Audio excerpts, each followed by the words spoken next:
Hi, my name's Bethany. I'm editor of Quilt Now magazine, and today with us in the studio we have the lovely Sarah Payne. Hello! Hello! And Sarah's come here to help answer your questions. So a lot of you have been sending us questions on Instagram and on Facebook to find out a little bit more about Sarah and some techniques and just general quilty advice.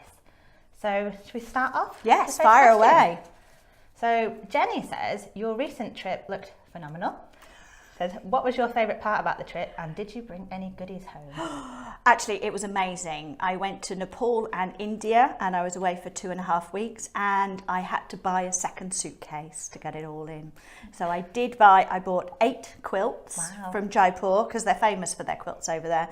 So I bought 8 quilts and about 40 metres of fabric. And yeah, another suitcase.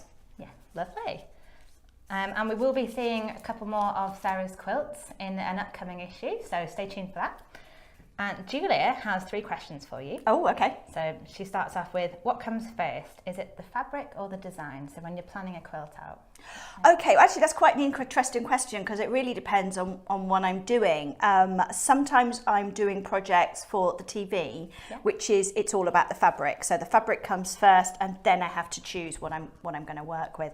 But when it's, for me, quite often I will see a pattern or I quite often dream quilts. Oh, wow. So yeah, it's very sad. I dream in colour and I will dream a quilt.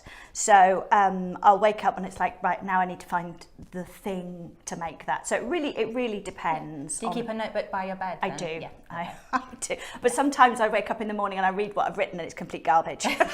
Or some drawing in the dark. Yeah, exactly. Julia's next question is, have your travels inspired any of your projects, and if so, which ones? Oh, definitely. Last year when I was in Nepal, I taught English paper piecing, and when I came back I did a few English paper piecing projects. This time I've been to Jaipur, which is famous for its block printing and its screen printing, and I've been working on 2 projects since I came home. One is for my book, coming out next year, and the other one is going to come up in an issue of Quilt Now magazine. And actually, I think, hang on, little sneaky peek. So this is done in the techniques that they use over in Jaipur, which is they don't cut the fabric, they tear it. So I've done everything. There's been no scissors, no measuring, no rotary cutters. It's all hand stitched. It actually looks incredibly neat. Like you wouldn't know that you've just torn all the strips. Yeah, and actually to start the tear, you bite it. It's literally, I've done the whole thing like that. So, and with cantha stitch, they do a lot of cantha stitch on there. So this is a work in progress at the moment, but you will get to see a little bit more in the magazine soon. So, yes. Another question, just a little bit more about you, so still from Julia. Okay. She says, if you weren't a quilter, what job would you love to do? Oh, that's a really good question because I did have a proper job before this. I used to work in... It's not a proper job? Well, this is a job that I get to do my hobby, so it doesn't feel like work a lot of the time. But I used to work in IT. Okay. I used to be a software trainer. So very, very different. So to this. Very different. And I actually really enjoyed the sort of structure of that. And I used to train accounts. Okay. So, and I like the balance. I like the everything has to add up at the end, you know, double entry bookkeeping and all of that. So I think probably, really weirdly, that if I wasn't doing this, I might be an accountant. Nice. I'd be a very floral accountant, obviously. Yeah, would you still wear the same clothes? Oh yeah. Yeah, of course, of course.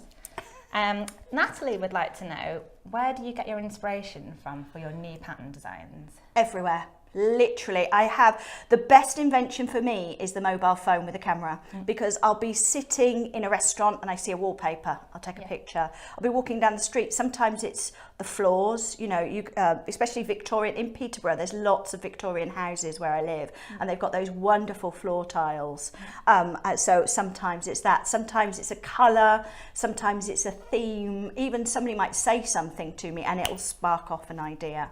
So all over the place. You've just got to be open to it. And travel a little bit as well must help. Yes, that does help. And I've been able to do that over the last couple of years with my sort of my quilty bits. Very nice. And Simon has asked, how do you keep your creativity flowing? Do you have any tips for when you're in a crafty lull and you think, I want to make something, but I just don't feel inspired? What can you do? That can be quite a difficult thing because I do, obviously, have a lot of projects for a lot of people, and sometimes I've got deadlines and I'm just thinking I don't know where to start. So what I do then is I go back through my notebooks, because when I have an idea, I scribble it down, because I dream a lot of my designs. If I don't write them down, they start to bug me, and I dream them again and again and again until I write them down, and then my notebook will go into the corner of my sewing room, and I can pull that out when I've got a crafty lull. Because sometimes there's a sort of panic. It's like, I've got a show on Monday, I need to make a quilt. What am I going to do? So sometimes you've got ideas but no time. Yes. Or time but no ideas. Exactly. So. And sometimes it's because the project has a deadline itself. So a magazine might say, right, we'd like you to make a single bed quilt, and that will drive what we're going to do. And the fact that, you know, I need to think about how it's going to photograph, and how, or even on the TV screen, that will sometimes kick something off. But so far I've not actually missed a deadline, but there have been moments where it's like, what am I going to make? But it comes in the end, Simon. Yeah. And now our last question, Amy has asked, what other hobbies do you enjoy? You obviously have a lot of hobbies, but what other hobbies outside of the world of craft do you enjoy? Actually, outside of the world of craft, well, I'm very interested in vintage and antiques.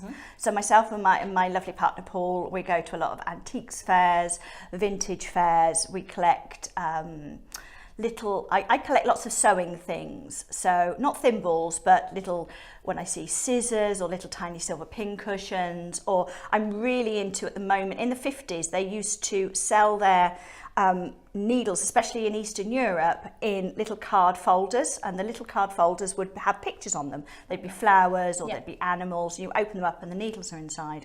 Now, they're quite tricky to get hold of now because they sort of fall apart, but I've got a collection of those. I collect blocks, so antique blocks, still to do with sewing, but, you know, I love vintage, clothing as well. Yes, I love vintage clothing, vintage jewellery. I like to paint when I've got time. I do a lot of beading when I've got time.